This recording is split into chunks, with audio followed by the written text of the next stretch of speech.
มานทุกคนมานนี่โอ้ถือว่ามานลายช่องนี่หากินมานประมาณแต่ผู้สาวเด้อเดี๋ยวนี้ถือว่าได้หลายโตเลยนะทุกคนทายสบายดีทุกคนวันนี้อยู่กับบาโตสัญญาที่เก่าสำหรับวันนี้มากครับบาสัญญาสิมาตรงป่านะลองรอดูในกันว่ามาหรือบ่เนาะหลังจากด่านสงกรานต์มานี่ก็ยังบ่ทันได้ไปทางใดเลยนะทุกคนยังบ่ทันได้ขึ้นภูแล้วก็ยังบ่ทันได้ไปกับทีมงานคนหากินตัวนี้เวียกไล่นิดนึงตอนนี้แอดมินถิ่นฝนงามเพิ่นกำลังลงหือๆนะทุกคนมากับทีมงาน 2-3 คน 4 คนมื้อนี้ต้องติดตามเอากันว่าสำหรับผลงานมื้อนี้สิเป็นจังไดเนาะอาสิมานหรือบ่มานมาทุกคนมาเรื่อย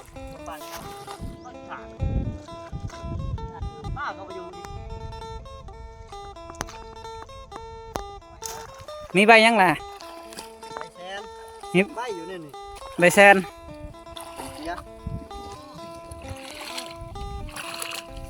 เป็นเรือสงกรานต์ทุกคนกินคือว่าใส่บ่หมดเงินปีนี้โอ้รักจริง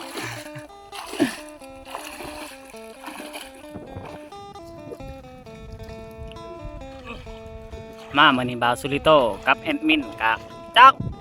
มาลงน้องให้ทุกคนได้มาหลักลงน้องเขาเจ้าอันนี้ค่ะ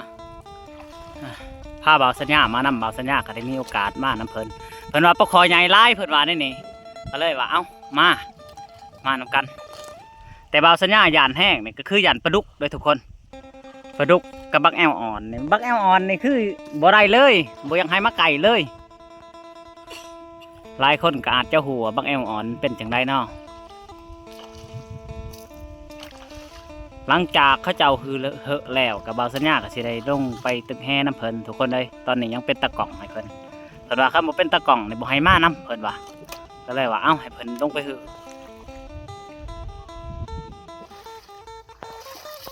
เอาบาดนี้คือเริ่มสิแล้วเลยทุกคนเลยป้าได้อยู่นะหันเด้ไปรัด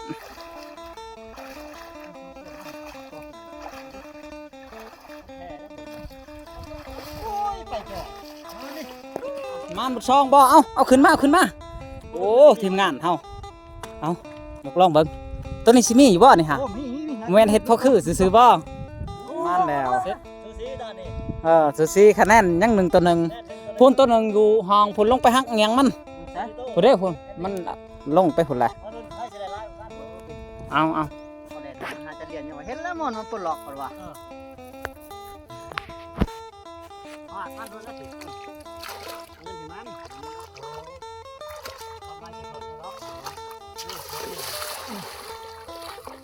ตึกแล้วบัดนี้ตาตำบิดนี่เพิ่นว่าเพิ่นสิห่าวก่อนเพิ่นว่า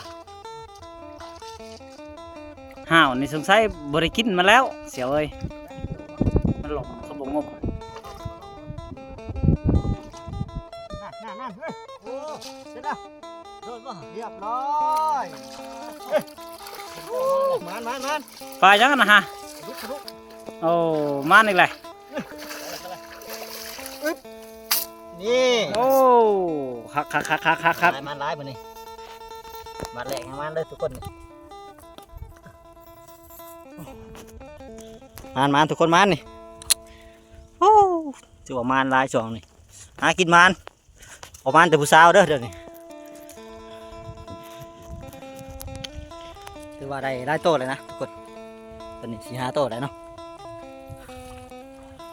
เลยนี่คุณ4 โตแล้วทุกคนได้อีกจัก6-7 โตน่าจะพอกินตอนนี้ถือว่าเราสัญญากับแอดมินที่ผลงามกำลังวางแง่อยู่นะทุกคนรอลุ้นรอเสียว่าระหว่าง2 คนนี่ไฟสิมันไหนใช่ทางนี้ได้ไปได้ทางนี้มันบ่เฮ้ยได้แต่ลุงแห่บานนี่เริ่มประมาณแล้วทุกคนป้ามันอาจจะหูโตแล้วมันอาจจะส่วนมุนหรือว่ามุนในโคตรหรือในต้มนะแต่ปกติในตึกบานหนึ่งนี่7-8นะ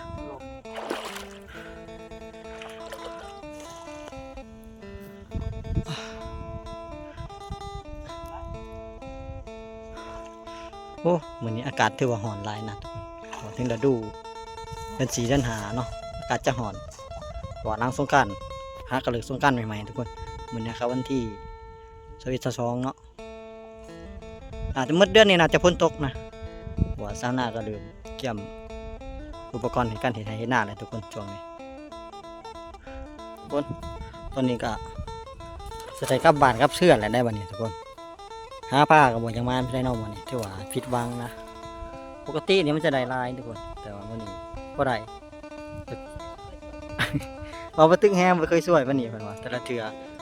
ต้องได้เรืออยู่เรือกินนะอันนี้ย่ายย่ายหนองปอมเนาะประมาณแต่ละเทือแต่ว่าส่วนนี้นี่ถือว่าผิดหวังหลายเนาะไว้แห้งทุกคนเลยแดดก็แดดถือว่าลงไว้นี่ก็ใช้เวลาประมาณ1 ชั่วโมงเนาะ1 ชั่วโมงก็ยังถือว่าบ่ได้เนาะบ่เห็นโพนดำขาดไม้ถือว่าปลามันเถื่อมนอาจจะมีทุกคนแต่ว่าโพนลมแห้งหลายมีโพนอันนั้นป้าอาจจะเฮ็ดให้ป้านี่มุกไปโพนเอาเลยเพราะมันบ่ได้เนาะการกระแดดร้อนเลยเนาะทางแอมินครับว่าสัญญากำลังลงอันเถอะหรือว่าลงปุ่มใหม่นะทุกคนใหม่แหงเนาะแต่ว่าจะได้ไปว่าอย่าเขาจะมาหลักเนาะว่าน้องมันอยู่ห่างไกลจากหมู่บ้านนะทุกคนเลยไปก่อนถ้ามีโอกาสจะได้ลงมาหาใหม่อีกทีนึงเนาะจะได้กะผมเข้าใจทุกคนที่ติดตามทางส้มคลิปของพวกเขาพอกันใหม่คลิปหน้าทุกคนบาย